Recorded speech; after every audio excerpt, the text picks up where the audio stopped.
Ahlan wa sahlan marhaba bika mtazamaji wa Star TV, ni matumaini yangu buheri wa afya, lakini kama afya yako imeyumba, Mwenyezi Mungu mwingi wa rehema akupe ahueni na kusalima na kukaribisha katika taarifa ya habari usiku wa hii leo. Miongoni mwa habari tulizonazo usiku huu ni pamoja na watu 5 wakamatwa na polisi mkoani Tabora kwa tuhuma za kufanya utapeli wilayani Kaliua. Mtazamaji, kwa hayo na mengine mengi na kusihi ungane nami hadi tamati. Unaweza kufuatilia matangazo yetu kupitia Facebook na YouTube kwa kuandika neno habari Star TV. Jina langu ni Abdullah Uthman, karibu tuwe sote.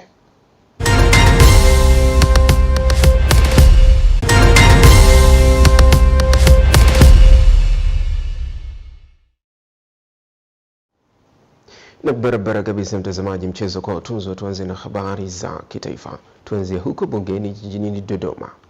Baadhi ya wabunge wameshauri serikali kukamilisha miradi ya umwagiliaji katika maeneo mbalimbali ili sekta ya elimu iendelee kuwanufaisha wakulima na kuongeza zaidi mchango wake kwenye pato la taifa. Mwandishi wetu Blair Moses alikuwa katika viunga vya bunge na hii ndio taarifa yake. Wabunge wametoa ushauri huo bungeni jijini Dodoma wakati wakijadili bajeti ya Wizara ya Kilimo kwa mwaka wa fedha 2026/27, ambapo baadhi yao wameonyesha kutoridhishwa na utekelezaji wa miradi hiyo. Ninayo mabwawa pale ambayo nilihaidiwa: bwawa la Kibedia, bwawa la Gairo, bwawa la Chanjale, visima Kisitwi, Msingisi, Chiwe, wapi wanaitwa hapa, Idibo, Chakwale na sehemu nyingine, lakini hakuna hata kitu kimoja kimetekelezeka. Tuache labda waziri tunaweza tukasema mpya, lakini naibu waziri ameniona sana ofisini kwake sana. Kila siku tukikutana, tukiongea na watu wa maji, tutasikia hilo bado kidogo, bado pesa hamna. Sasa nilikuwa naomba kama ahadi haziwezi kutekelezeka, tungekuwa tunakaa kimya, maana na sisi kwenye majimbo tunaonekana waongo. Lazima iwe miradi ya kimkakati ili tuondokane na kilimo cha kutegemea mvua. Hilo Mheshimiwa Waziri lazima ulichukue, ili ile ndoto ya Daktari Samia Suluhu Hassan ya kufanya kilimo kiwe kilimo cha biashara, na sio watu waone kilimo ni mateso, waone kilimo ni starehe, kilimo pesa, kilimo mali. Lazima tuwekeze katika kilimo cha umwagiliaji kwenye miradi ile 26 ya kimkakati. Nilikuwa na shauri tuchague miradi. Kuna mabonde ambayo unajua kabisa, ukisema Usangu, ukisema kule Mwankuru Katavi, ukisema kule wapi Morogoro, una uhakika kwamba tukitengeneza miradi Kilindi kule Tamota, miradi ambayo ukaweka miundombinu ya mabwawa, maji yakatengenezwa miundombinu ya umwagiliaji, tukazalisha kipindi cha mvua na kipindi cha kiangazi. Haya ndiyo maana halisi ya miradi ya umwagiliaji. Awali waziri mwenye dhamana ya kilimo Daniel Chongolo aliliomba bunge kuidhinisha kiasi cha shilingi trilioni 1.1 ili wizara hiyo iweze kutekeleza majukumu yake kwa mwaka wa fedha 2026/27, huku akibainisha baadhi ya vipaumbele vya wizara hiyo.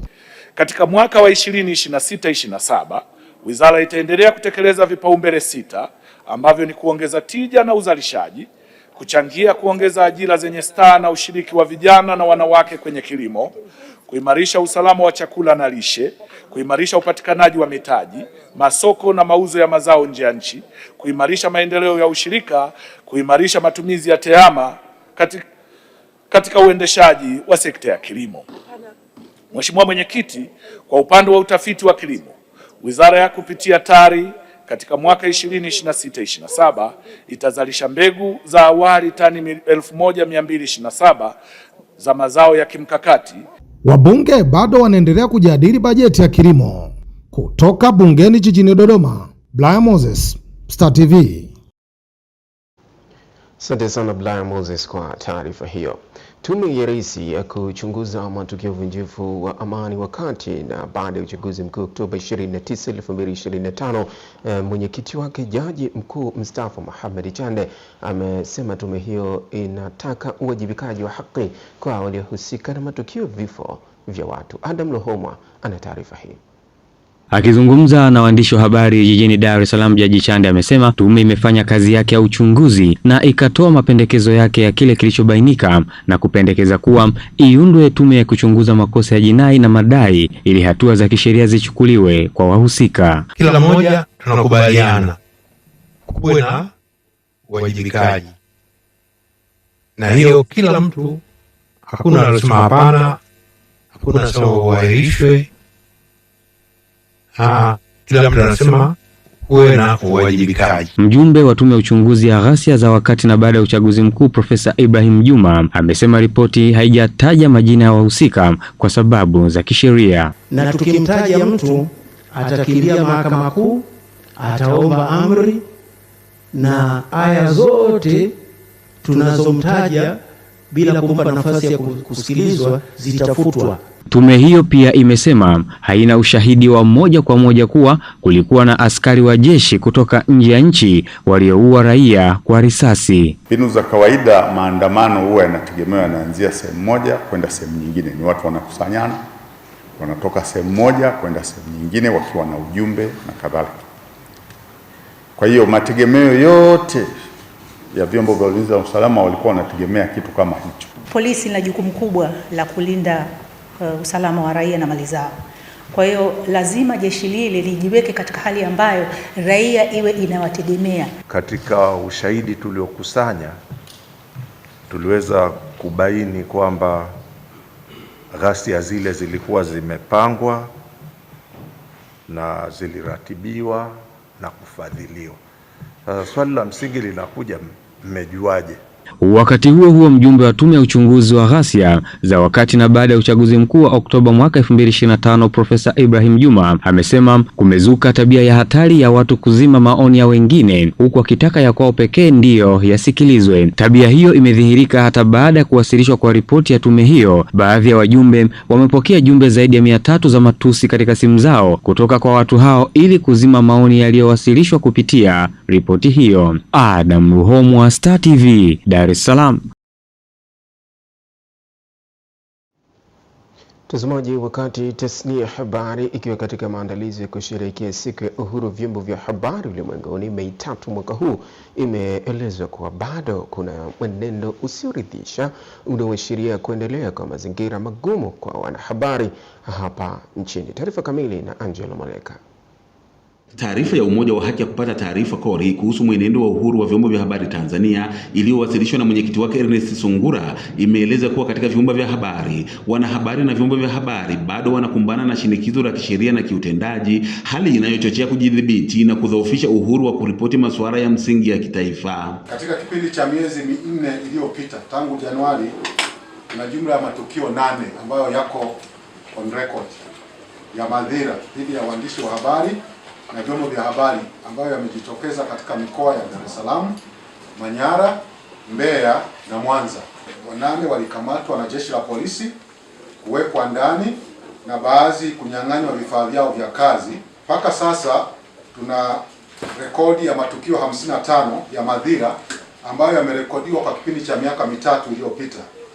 Madhira hayo ni ya waandishi wa habari, vyombo vya habari na haki ya kupata taarifa. Kwa mujibu wa Sungura ambaye pia ni katibu mtendaji wa Baraza la Habari Tanzania MCT, mwenendo huo una madhara makubwa kwa maendeleo ya demokrasia nchini, ikiwa ni pamoja na kudhoofisha uwajibikaji, kukuza hofu na kudhoofisha michakato huru ya kisiasa na utawala bora. Hivyo CORI inatoa wito kwa mamlaka husika kujisahihisha. Serikali ya Jamhuri ya Muungano wa Tanzania ihakikishe ulinzi wa wanahabari na kuheshimu kikamilifu uhuru wa vyombo vya habari. Vyombo vya dola viache vitendo vya vitisho, unyanyasaji na kuingilia kazi za wanahabari, hususan wanapofanya kazi zao za kihabari.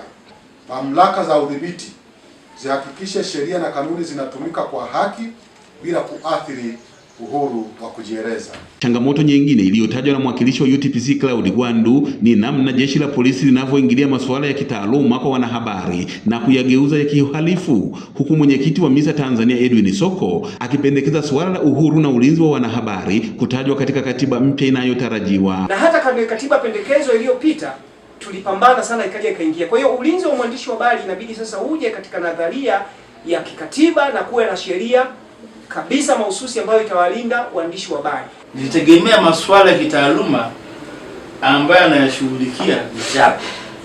Polisi anahusika vipi? Kwa sababu mambo mengi ukiona waandishi wamekamatwa ni masuala ya kitaaluma wala sio masuala ya uhalifu wa kawaida. Sisi mtu anapofanya uhalifu wa kawaida tunaenda kiuhalifu wa kawaida. Na katika hatua nyingine imeelezwa kuwa kori inafuatilia kufahamu ni kwa nini tume ya Jaji Othman Chande iliyowasilisha ripoti yake hivi karibuni kuhusu matukio ya wakati na baada ya uchaguzi mkuu wa Oktoba 29 mwaka jana haikujumuisha wanahabari waliopata madhila, kwani rekodi zilizopo zinaonyesha kuwa waandishi wa habari 3 waliuawa na mmoja kujeruhiwa kwa risasi. Angelo Moleka, Star TV. Mtazamaji, turejee hapa Mwanza. Kamanda wa polisi mkoani Mwanza, naibu kamishna wa polisi Wilbrod Mutafungwa amewataka wananchi wote kuwa mabalozi na kuendelea kulinda amani pamoja na kujiepusha na vitendo vinavyosababisha uvunjifu wa amani. Taarifa kamili na Respicious Kaiser. Kamanda Mutafungwa ametoa wito huo jijini Mwanza wakati akiwahamasisha maofisa wa usafirishaji wa pikipiki na bajaji umuhimu wa kuilinda amani. Tunayo nafasi na tuna wajibu mkubwa wa kutunza amani ya mkoa wa Mwanza. Kamwe tusishiriki kwenye matukio ya uvunjifu wa amani. Mkuu wa polisi wilaya Nyamagana, mrakibu mwandamizi wa polisi Virginia Sodoka, amewaasa maofisa wa usafirishaji kushirikiana na jeshi la polisi kuilinda amani, huku mkuu wa kikosi cha usalama barabarani mkoa wa Mwanza, mrakibu mwandamizi wa polisi Sande Ibrahim, akiyataja makosa hatarishi yanayoweza kusababisha ajali barabarani. Sasa na tushirikiane na jeshi la polisi kuhakikisha kunakuwa na amani na utulivu kwa kutoa taarifa. Wewe ukiona mtu anaviashiria au anaongea, toa nini? Toa nini? Toa nini? Kuna wale wajomba wale wakata wanajiita wachoraji wale. Unakwenda pale mbele kabla ya dampo pale, unaona kwamba kuendelea kule ukatafute kona ya kuja vizuri, ukakate uzunguke vizuri, unaona hapana. Wewe unaona macho yako ni kulia, kushoto, unapiga unapiga nini? Na mnajiita kama unasema amechora huyo. Sasa makosa hayo hatarishi, sisi hatuna msamaria nani. Kuna adhabu ambazo zipo, usitegemee kama utaonywa. Viongozi wa maofisa usafirishaji mkoa wa Mwanza wameahidi kutekeleza kwa vitendo maelekezo yaliyotolewa na Kamanda Mutafungwa. Naomba niwaambie vijana, tusitumike vibaya, tuilinde amani ya nchi yetu kwa wivu mkubwa sana. Kamanda Mutafungwa RPC wa mkoa wa Mwanza amekuwa akikaa na sisi na anatuita mara kwa mara, tunazungumza changamoto zetu anazisolve, lakini anatusi tunatakiwa tuishi vipi katika nchi yetu na kwa amani. Kutoka jijini Mwanza, Respicious Kaiser. Wakati hayo yakiwa hivyo hapa Mwanza, huko Tabora, serikali imethibitisha kuwashikilia watu 5 wanadaiwa kuwa matapeli kwa njia ya mtandao zaidi ya shilingi milioni 40 kwa tuhuma za kujifanya usajili wa lipa namba ya simu kwenye biashara ya Fatma Nasor, mkazi wa wilaya Kaliwa mkoani Tabora. Mwandishi wetu Sande Kabaye ametuandalia taarifa hii. Mkuu wa mkoa wa Tabora Paulo Chacha amesema watuhumiwa hao wanadaiwa kwenda dukani kwa mfanyabiashara Fatuma Nasoro na kujitambulisha kama wafanyakazi wa kampuni ya simu ya mkononi. Hivyo wanasajili laini za simu ikiwemo lipa namba kwa ajili ya malipo kwenye biashara zake, ndio wakatekeleza utapeli huo. Wote wanajua alienda kumtapeli. Kwa hiyo ilipoibiwa hiyo hela, huyu alikuwa anajua, aliambiwa tumepata milioni 6 tu. Lakini all in all waliiba pamoja alafu wakatapeliana wenyewe. Hatuwezi kwenda kuomba msikitini au kanisani ujambazi ukome. Ni kwa lazima. Whether wanataka au hataki, watakoma tu. Yaani mama, hela yako itarudi tu. Kwa upande wao, mtapeliwa Fatuma Nasoro, mkazi wa Kaliwa, pamoja na mmoja wa matapeli hao, Mariseli Gwasima, wanaelezea namna walivyotekeleza utapeli huo. Kesho yake saa 11:45 message ikaingia kwenye simu yangu kuwa salio lililokuwemo kwenye simu imehamishwa kwenda lipa namba ya Yas. Kwa akili kanituma, nikasema hapana, ngoja nikimbie benki. Ndio kwenda benki. Moja kwa moja nikamwambia nataka niangalie salio. Wakaniruhusu. Nikaenda kuangalia salio. Nilichokikuta kwenye salio ni shilingi 6,000 tu. Ndio mimi na manager tukaenda pale, akaenda kuangalia zile orodha. Sasa ndio akaniambia, dada, hela zako zimetoka saa 6 usiku. Zote zimetoka, zinaenda kampuni ya Yas. Lipa namba Yas, lipa namba Yas. Ndio akaniambia niende kituo cha polisi. Ndani ya mwezi mmoja tutakuwa tumemrudishia hela yake. Ndani ya mwezi mmoja tutakuwa tumemrudishia hela yake. Kwani mmepeleka wapi? Hela yake yenyewe tumetapeliwa hata sisi. Sisi tulimfuata tu kwamba tunataka tumsajilie tu laini. Baadaye tukamwambia weke namba ya siri yake, akaweka pale. Basi tukawa tumemaliza tukaondoka.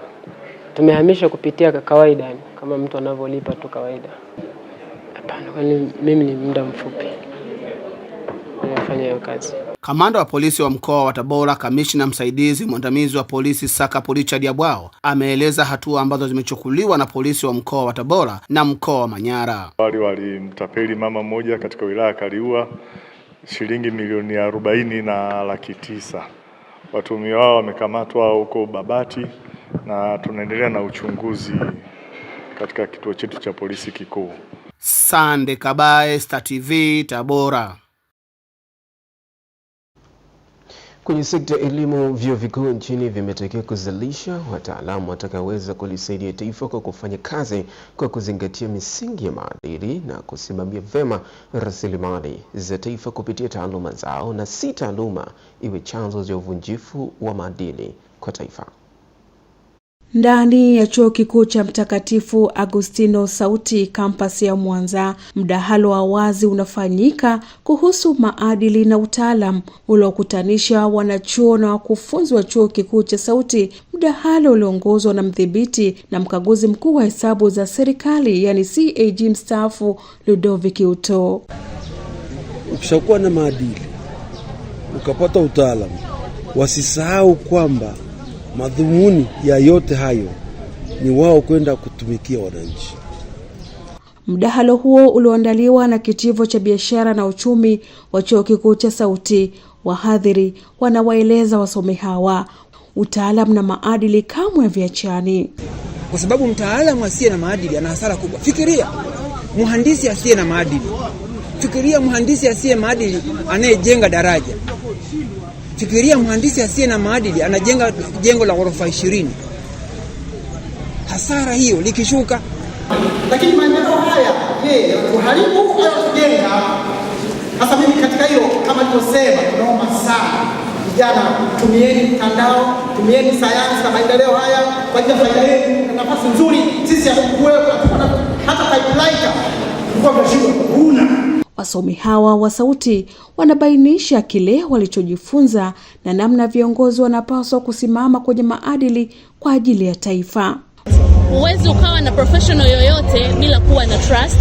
Hivyo basi tunatakiwa tujidumishe trust katika kazi zetu, lakini pia hata huko mbele sisi ni wanafunzi tutakapoajiliwa makazini tukapata kudumisha trust ili tuwe viongozi bora.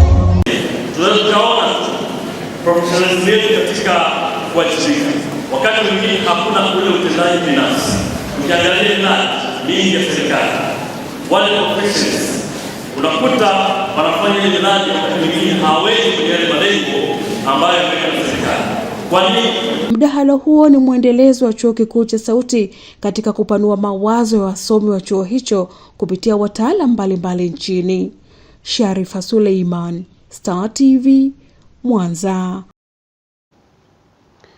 Naibu Katibu Mkuu Wizara ya Elimu, Sayansi na Teknolojia Hassan Omar ametaka jamii ya Kitanzania kuwa na desturi ya kusoma vitabu, kwani ni njia rahisi ya kujua tamaduni za Kitanzania na kujipatia maarifa mbalimbali.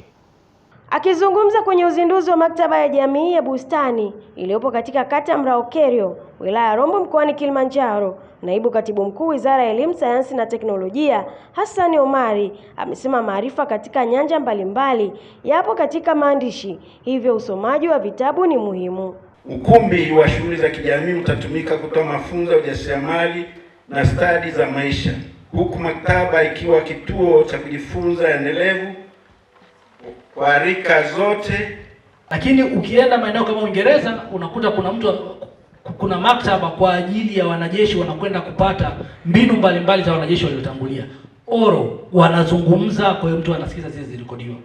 Kwa hiyo na sisi Rombo tuna kila sababu kwenye library tukawa na kona ya wazee, tukarekodi historia za wazee, then tukatumia eneo hilo vijana wetu wakaja kusoma historia yetu ya Rombo kupitia kwenye kona. Balozi Elizabeth Kiondo ni mwenyekiti wa bodi ya wakurugenzi huduma ya maktaba Tanzania, pamoja na Dr. Mboni Ruzegea wakaelezea namna maktaba ilivyo muhimu katika sekta mbalimbali. Mafanikio ya aina hii yanatukumbusha kuwa maendeleo ya taasisi hayaishii makao makuu peke yake, bali yanaonekana pale huduma zinapowafikia wananchi na kuwa na maana katika maisha yao ya kila siku. Tunakwenda kuzindua milango ya fursa.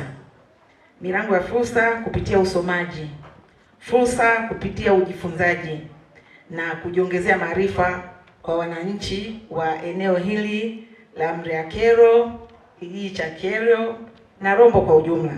Shule sekondari Bustani ni miongoni mwa shule zilizoko wilayani Rombo zitakazonufaika na maktaba hiyo, ikiwa ni pamoja na kuongeza ufaulu. Kwanza itawezesha wanafunzi kupata mazingira bora ya kujisomea, kufanya tafiti mbalimbali za kitaaluma.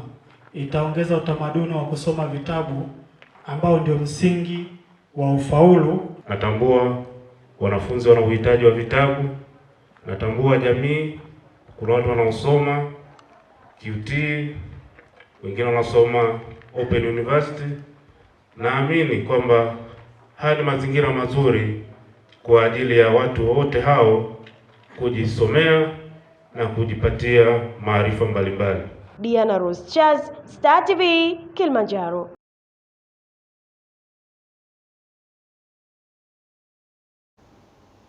Na uongozi wilayani Musoma mkoani Mara umeuagiza uongozi wa halmashauri ya manispaa ya Musoma kuhakikisha watendaji katika idara mbalimbali wanatoa huduma stahiki kwa wananchi ili kuweza kuondoa migogoro inayowakabili. Ni katika harakati za utoaji huduma jirani na makazi ya wananchi, serikali ya wilayani Musoma imeendelea kuweka kambi katika maeneo mbalimbali ili kuwawezesha wakazi kupata huduma jirani na makazi yao. Kambi hii ni ya kuwahudumia wananchi wenye changamoto mbalimbali. Akizindua awamu ya pili ya kambi jumuishi za utoaji huduma katika eneo la Bweri, manispaa ya Musoma, mkuu wa wilaya Juma Chikoka anawataka watendaji kutoa huduma stahiki kwa wananchi. Sisitize kwa idara, vitengo na taasisi mbalimbali ambazo ziko hapa kambini kuhakikisha kwamba mwananchi anapofika hapa amekuja kuhudumiwa. Kwa hiyo maana yake mwananchi akitoka hapa atoke na suluhisho la ile huduma aliyokuwa anaitarajia au huduma ambayo angeifuata mbali. Sasa hivi tumeisogeza jirani na wananchi walipo. Akizungumza shughuli hiyo, meya wa manispaa ya Musoma Alex Nyabiti na diwani wa kata ya Bweri wanasema kambi hizo zinakwenda kuleta ufumbuzi katika upatikanaji huduma kwa wananchi. Rasmi, mimi binafsi napenda kukupongeza kwa sababu wewe ni mchapakazi na kwa kweli bado Musoma tunakuhitaji. Huduma zitolewe na ziweze kuwa za kuridhisha kwa wananchi, kwani uwepo wa kambi hii ni suluhu na suluhisho la matatizo ya wananchi wasiweze kufuata huduma hizi ofisini ambako ni mbali zaidi. Kwa upande wao, baadhi ya wananchi wanashukuru serikali kwa kuongezea huduma. Tunamshukuru rais wetu kwa hii fursa aliyotuletea hapa. Inaweza ikawa ni faraja na watu wengine tukafanya mambo mengine, kwa sababu migogoro inasababisha watu hatufanyi mambo mengine. Lakini kwa huduma hii imesaidia sana watu kupata huduma kwa wakati. Tunaomba uwe mwendelezo kabisa. Mamia ya wakazi katika kata ya Bweri na vijiji jirani vilivyopo katika wilaya ya Butiama wamejitokeza kupata huduma katika kambi jumuishi ya wilaya ya Musoma.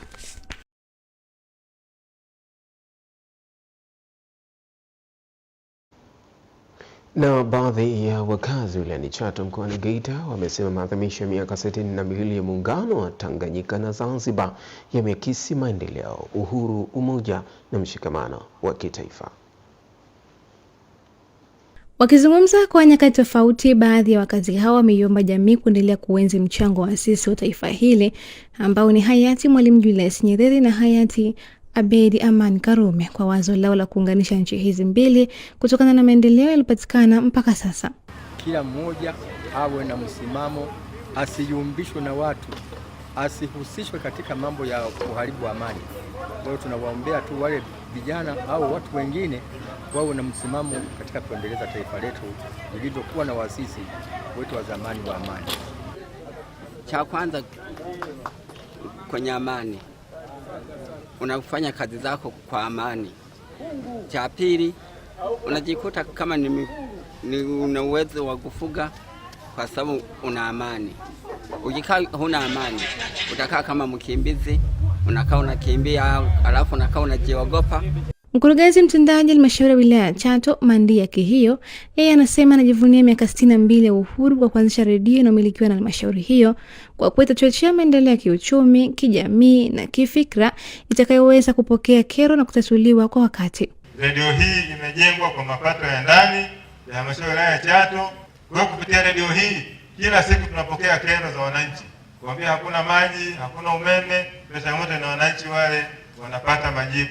Na kero ambazo tunazipokea tunaziorodhesha na tunazitolea majibu. Akiongea kwa niaba ya mkuu wa mkoa wa Geita, Martin Ruben Shigela, mkuu wa wilaya ya Bukombe, Paskasi Muraguri, amewataka wananchi kutotumia changamoto zilizopo kwenye jamii kuvuruga amani ya nchi. Na nimpongeza sana mkurugenzi wa halmashauri ya wilaya ya Chato kwa kuamua kuanzisha redio Chato FM. Ni moja chombo muhimu sana kwa kutatua kero. Na njia pekee na nzuri ya kuweza kuleta umoja ni kuondoa changamoto ambazo zinakabili wananchi. Na huwezi kupata changamoto hizo kama huwezi kujua kero ambazo wananchi wanazo. Ndugu zangu wananchi, tuendelee kudumisha muungano wetu.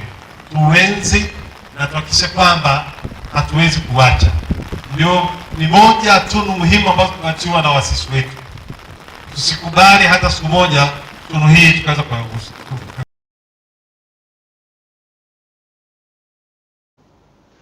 Na mtazamaji, taarifa hii inatupeleka mapumziko mafupi. Tutakaporejea hapo tukiwa ni wasawa jicho letu mkoani. Tafadhali endelea kubaki nasi.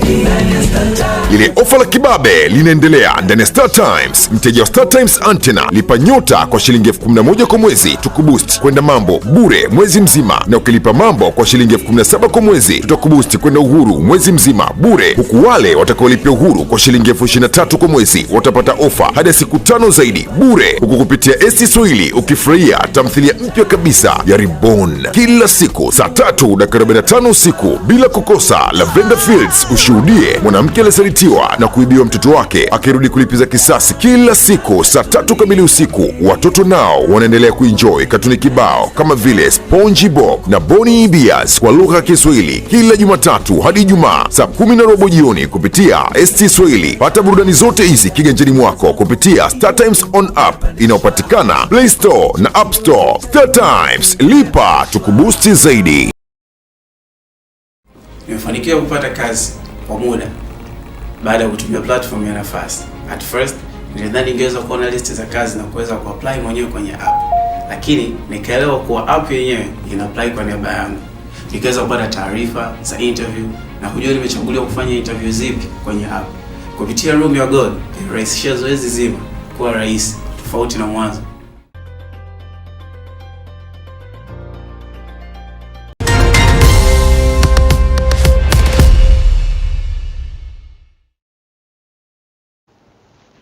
Mtazamaji, asante sana kwa kuendelea kubaki nasi. Karibu, huu ni wasawa jicho letu mkoani. Na leo hii jicho letu linatoka ama linamulika huko mkoani Morogoro, ambako mwandishi wetu ametuandalia taarifa isemayo kwa siku 4 mfululizo wataalamu katika sekta ya afya wameketi mjini Morogoro kuandaa mpango kazi itakayotumika kwenye utekelezaji wa programu jumuishi ya taifa ya malezi, makuzi na maendeleo ya awali ya mtoto itakayotumika kwenye vituo vya huduma za afya hapa nchini. Taarifa zaidi na tuungane na mwandishi wetu kwa taarifa hiyo. Mratibu wa huduma ya malezi, makuzi na maendeleo ya awali ya mtoto kutoka Wizara ya Afya, Idara ya Afya ya Uzazi wa Mama na Mtoto, Ephraim Kafilimbi, amesema mpango kazi unaoandaliwa utatumika kama mwongozo wa utendaji kwenye vituo vyote vya huduma nchini. Kikao hiki tutaweza kusaidia zaidi kuweza kuhakikisha kwamba nguvu nyingi inaelekezwa kwenye vituo vya kutolea huduma na kuhakikisha kwamba tunapata kona hizi kwa ajili ya watoto kuweza kujifunza zaidi, kuweza kuhakikisha kwamba wanakaa salama. Programu hiyo inayofadhiliwa na taasisi ya Benjamin Mkapa, utekelezaji wake unafanyika kwa ushirikiano na serikali. Hapa inaelezwa mikakati iliyopo kuhakikisha utekelezaji wake unaleta ufanisi. Tuna malengo ya kufanikisha uandaji wa mpango, lakini baada ya hapo kufanya costing, kuingiza mahesabu kamili ya utekelezaji wa mpango ili tuweze kujua mtu akitaka kutekeleza kwenye halmashauri fulani atahitaji kutekeleza kwa kiwango gani.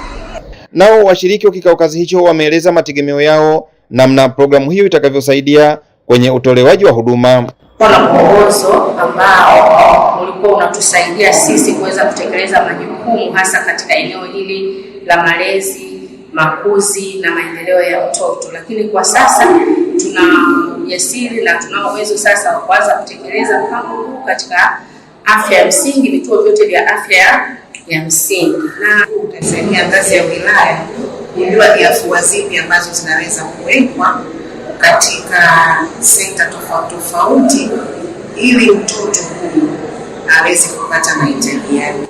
Takwimu zinaonyesha takriban robo tatu sawa na 66% ya watoto walio na umri wa chini ya miaka 5 kusini mwa jangwa la Sahara wapo kwenye hatari ya kutofikia hatua timilifu za ukuaji kwa kukosa malezi bora. Programu hiyo ni mpango madhubuti kuja na suluhu.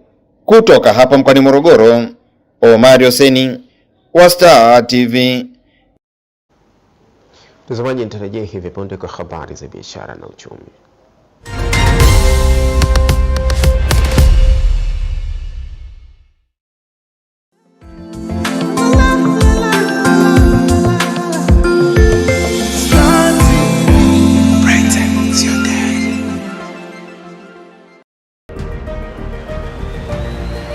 Victor Gyökeres for Arsenal, scores! Victor Gyökeres draws Arsenal level and they can put the disappointing start behind them. Thread chance, couldn't get it away from Pickford. Here's Gakpo, it's a lovely thread, here's Mohamed Salah!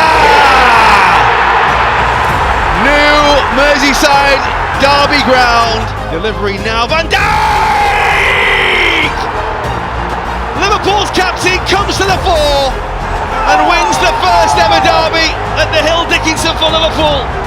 Just when you need the biggest of characters, Liverpool's biggest character of all is the hero.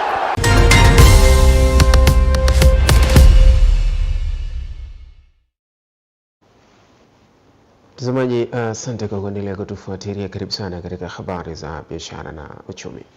Thamani ya mtaji katika soko la hisa la Dar es Salaam umefikia shilingi trilioni 33.44 kabla ya kufikia mwishoni mwa mwezi Machi 2026, huku jumla ya thamani ya mtaji katika kampuni 22 za ndani katika soko hilo ukifikia shilingi trilioni 20 na ikifikia asilimia 23.0, ikiwa ni ongezeko la asilimia 47.65.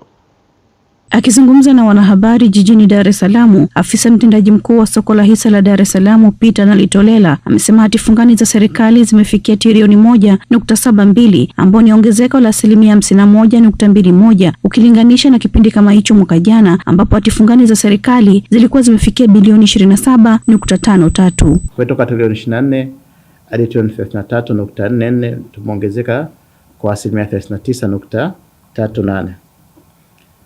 Lakini kilinganisha kipindi kama hiki mwaka jana, yani kufikia Machi 2025, jumla ya thamani ya mtaji ilikuwa trilioni 19.21. Kwa ukilinganisha mwaka hadi mwaka ongezeko ni asilimia 74.12. Ukilinganisha Machi 2025 hadi Machi 2026.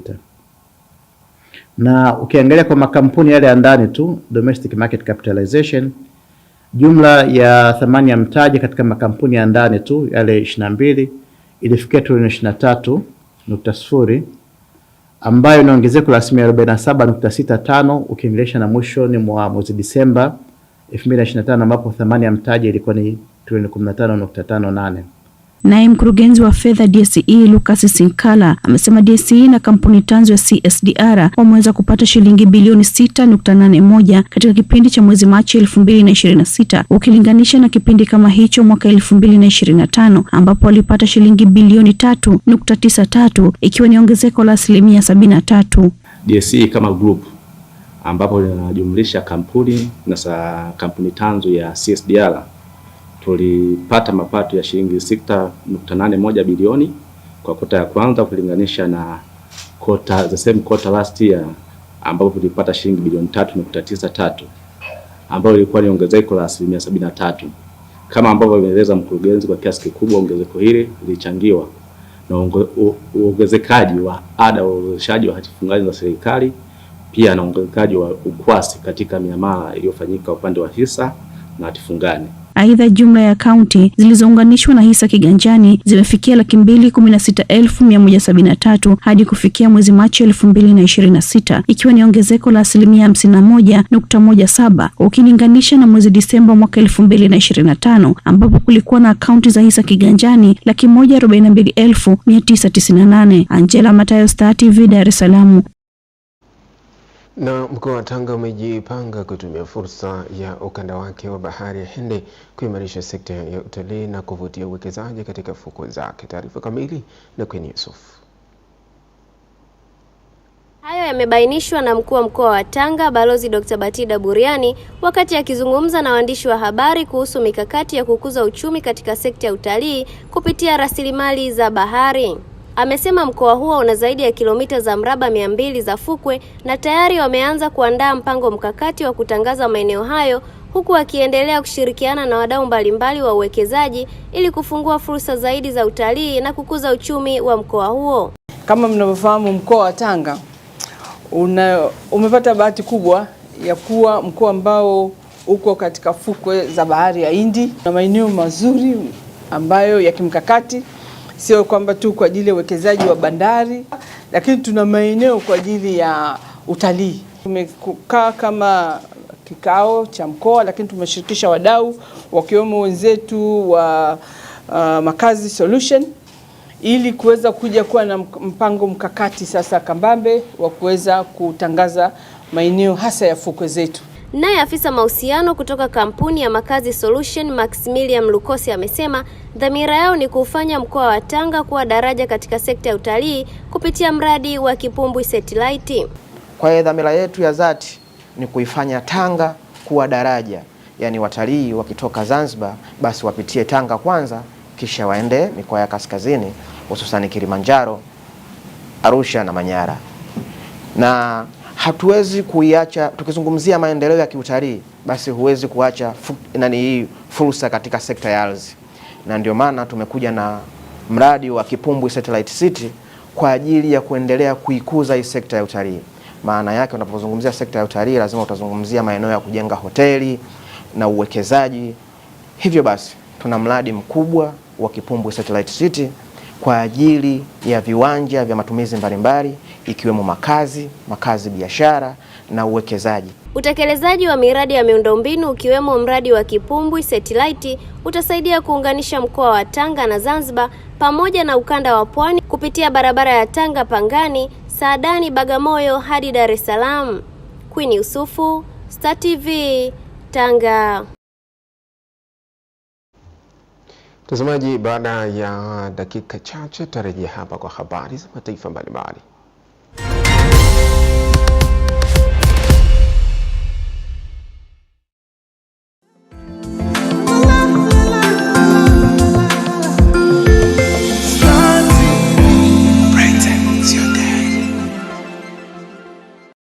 PBZ Bank sasa wamekuletea huduma ya PBZ Lipa Hapa. Fanya malipo ya bidhaa na huduma mbalimbali kupitia simu yako bila kuwa na pesa mkononi kwa kutumia PBZ Mobile App, mitandao ya simu na mabenki mengine. Scan QR code ama andika nambari ya biashara kwa kutumia simu yako. Weka kiasi, thibitisha muamala, kisha ingiza nambari ya siri. Malipo yako yatakamilika. Na kwa sasa tumesogeza huduma zetu mpaka mkoani Arusha na Tanga. Mikoa mingine tuliowafikia ni pamoja na Dodoma, Mwanza, Mbeya, Morogoro na Mtwara.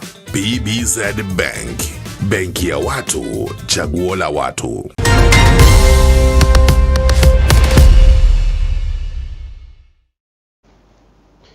Asante sana mtazamaji kwa kuendelea kutufuatilia. Karibu, hizi ni habari za mataifa mbalimbali. Tuanzie huko Mashariki ya Kati, nchini Iran. Waziri wa mambo ya nje wa Iran Sayed Abbas Araghchi amefanya kikao cha mazungumzo ya ana kwa ana na rais wa Urusi Vladimir Putin na viongozi wa juu waandamizi. Charles Machugu ametuandalia undani wa habari hizi. Mwanadiplomasia wa juu kiuongozi katika serikali ya Jamhuri ya Kiislamu ya Iran, Sayed Abbas Araghchi, amesema Marekani ndiyo iliyosababisha mazungumzo ya awali kati ya Tehran na Washington kushindwa kutokana na kile alichokiita madai kupita kiasi yaliyovuruga juhudi za kufikia mwafaka.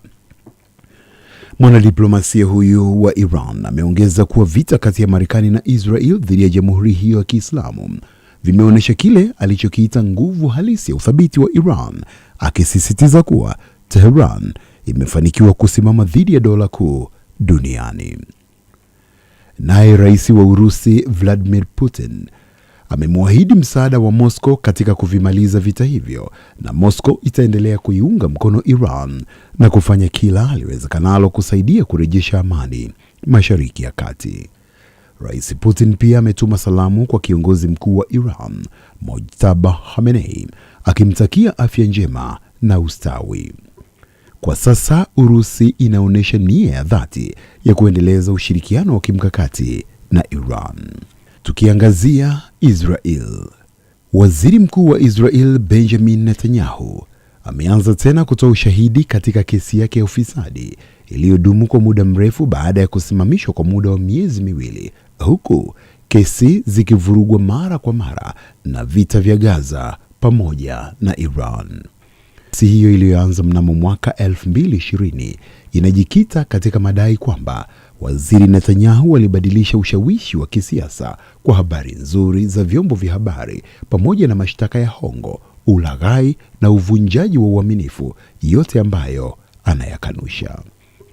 Waziri Netanyahu ametoa ushahidi mara kadhaa, lakini vikao vimekatishwa mara kwa mara, ikiwa ni pamoja na kikao cha hivi karibuni ambacho kilimalizika mapema baada ya barua iliyofungwa kutolewa mahakamani, hatua ambayo wakosoaji wanaielezea kama sehemu ya juhudi za kuchelewesha hukumu. Hukumu hiyo inaweza kumzuia waziri Netanyahu kugombea katika uchaguzi ujao wa Oktoba na kuongeza hatari ya kisiasa ya kesi hiyo. Kwingineko, rais mpya aliyechaguliwa wa Iraq, Nizar Hamidi, amemteua mfanyabiashara Ali Al-Zaid kuwa waziri mkuu mteule wa nchi hiyo baada ya viongozi wa kisiasa kukubali shinikizo la Marekani la kutounga mkono ombi la kurejea madarakani kwa waziri mkuu wa zamani mwenye uhusiano wa karibu na Iran. Awali, muungano wa Coordination Framework unaounganisha makundi mbalimbali ya kishia yenye viwango tofauti vya ukaribu na Iran ulikuwa umemuunga mkono mwanasiasa mwenye ushawishi Noor al-Maliki kuwa waziri mkuu ajaye. Hata hivyo, onyo kali kutoka kwa rais wa Marekani Donald Trump liliwalazimu viongozi wa Iraq kutafuta mgombea mbadala. Ali Al-Zaidi, mgombea kutoka kambi kubwa zaidi bungeni, amepewa jukumu la kuunda serikali mpya na atakuwa na siku 30 kukamilisha mchakato huo, kibarua ambacho ni kigumu katika nchi hiyo ambayo mara nyingi muda wa kikatiba hauheshimiwi. Ikumbukwe, tangu uvamizi wa mwaka 2003 uliomuondoa madarakani kiongozi wa zamani Saddam Hussein, Marekani imeendelea kuwa na ushawishi mkubwa katika masuala ya ndani ya Iraq, jambo linaloonekana kuathiri pia mchakato wa uteuzi wa uongozi wa juu wa serikali. Na sasa tuweke nukta kubwa katika habari hii. Viongozi wa Baraza la Ushirikiano la Ghuba wamekusanyika mjini Jeddah, Saudi Arabia kwa mkutano wa dharura wenye umuhimu mkubwa ili kushughulikia mvutano unaoongezeka na Iran. Mkutano huu unakuja baada ya wiki kadhaa za mashambulizi ya makombora ya ndege zisizokuwa na rubani ambazo ziliharibu miundombinu muhimu ya nishati katika majimbo ya Ghuba. Kwa kuwa na nia ya usitishaji wa mapigano dhaifu na kutokuwa na uhakika kuhusu mzozo wa siku zijazo, viongozi hao wanafanya kazi ili kuratibu mwitikio wa pamoja na kulinda utulivu wa kikanda.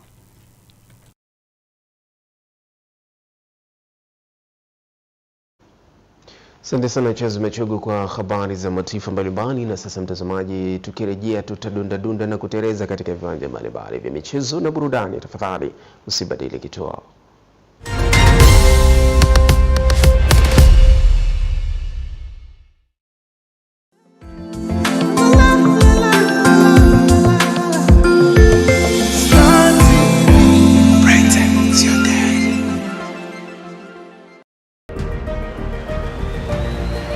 Victor Gyökeres for Arsenal. Scores!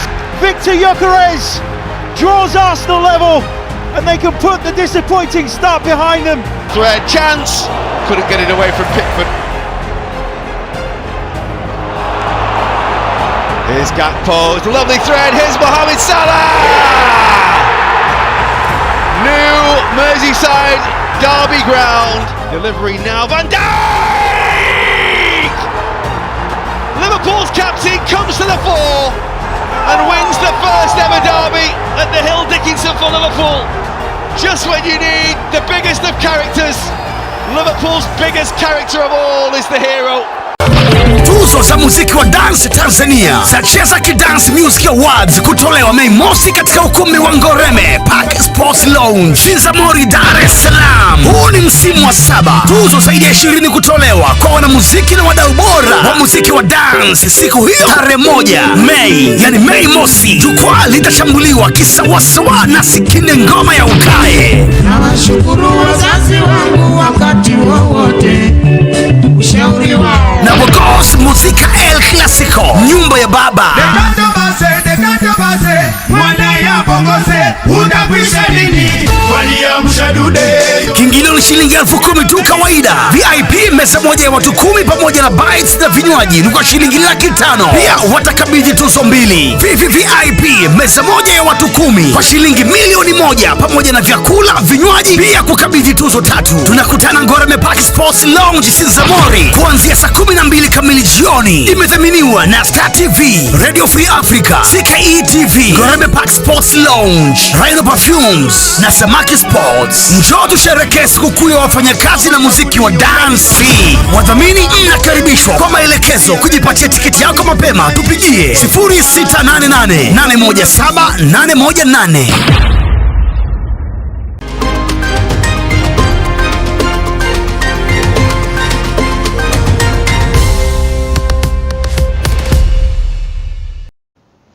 Asante sana mtazamaji kwa kuendelea kuwa shabiki wetu nambari 1. Karibu, hizi ni habari za michezo na burudani. Tuanzie huko Zanzibar. Wadau wa soka wa klabu za Simba na Yanga jijini Dar es Salaam wanasema makocha wa klabu zote mbili wameimarisha vikosi vyao, hivyo kufanya mchezo wa fainali ya Kombe la Mapinduzi utakaopigwa Jumatano hivi siwani Zanzibar kwenye uwanja wa New Amani Complex kuwa na ushindani. Taarifa kamili na Mbwana Shomari. Watani hao wa jadi wa klabu za Simba na Yanga zinakutana katika mchezo wa fainali baada ya kupata ushindi kwenye michezo ya nusu fainali kwa kuzitoa timu ya Azam FC na Mlandege FC.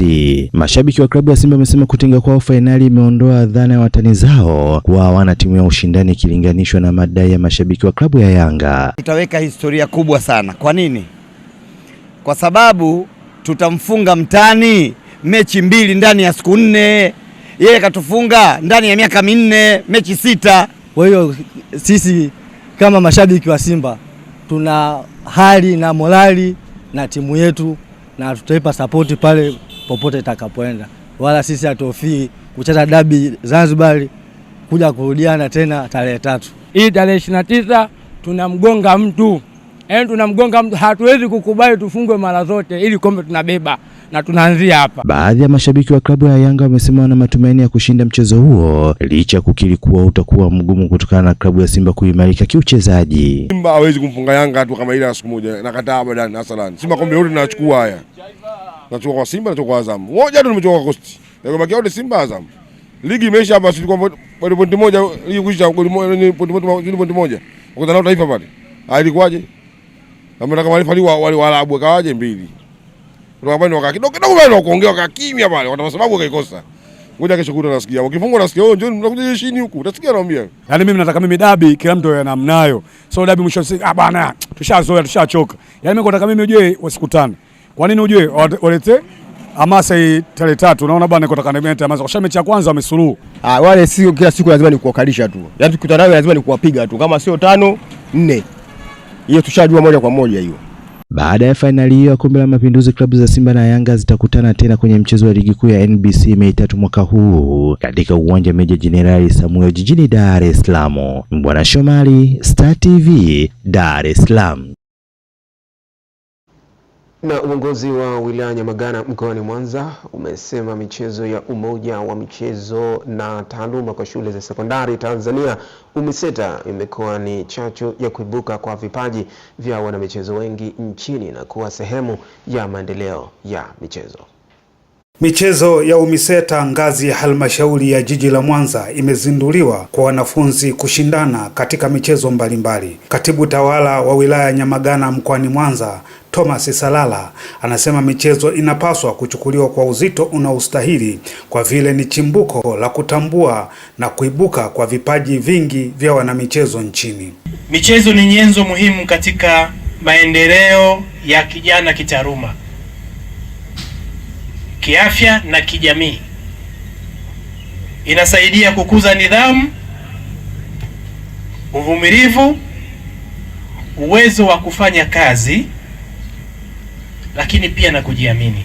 Viongozi wanaoratibu michuano ya UMISETA wanasema wamejipanga ili kuhakikisha michuano hiyo inakuwa salama kwa wachezaji, ikiwa ni pamoja na ushindani huru. Wilaya imefanikiwa kushiriki kikamilifu michezo yote iliyopo kwenye mwongozo wa UMISETA, kuendelea kutoa wachezaji bora waliochaguliwa kujiunga na timu ya mkoa. Wanafunzi hawa wataendelea kudumisha nidhamu, mshikamano, amani na upendo, na sisi pamoja na walimu wa michezo tutahakikisha kwamba tunapata timu bora. UMISETA tunaomba iwe ya amani na nini? Na utulivu. Asiyekubali kushindwa ni nani? Na ambaye ataleta vurugu, atashika mawe, atasababisha michezo isiweze kufanyika vizuri, yaani huyo tutamshughulikia mhalifu kama wahalifu wengine. Wadau wa michezo wanazungumzia juu ya michezo ya UMISETA kuwa ni aina nyingine ya fursa katika kuendeleza vipaji vya wanamichezo. Halmashauri ya jiji la Mwanza imeendelea kuwa kinara kila mwaka kwenye mashindano ya UMISETA. Chama cha walimu tunashirikiana vyema na wewe mgeni rasmi pamoja na mkurugenzi wa jiji la Mwanza katika jitihada za kusapoti walimu wetu ambao sisi tunawasimamia katika shughuli za kuendeleza vipaji vya watoto wetu. Tumejenga viwanja pale Mirongo, lakini tumejenga viwanja pale Mabatini, lakini hata ukienda wilaya ya Ilemela kuna viwanja Sabasaba na kwingineko. Sasa hivi tumejenga viwanja pale Igombe. Mashindano ya UMISETA wilaya Nyamagana mkoani Mwanza yanazishirikisha kanda 4 zenye wanamichezo zaidi ya 500 katika michezo ya soka, wavu, netiboli, riadha, ngoma na fani za ndani. Abdullah Tilata wa Star TV.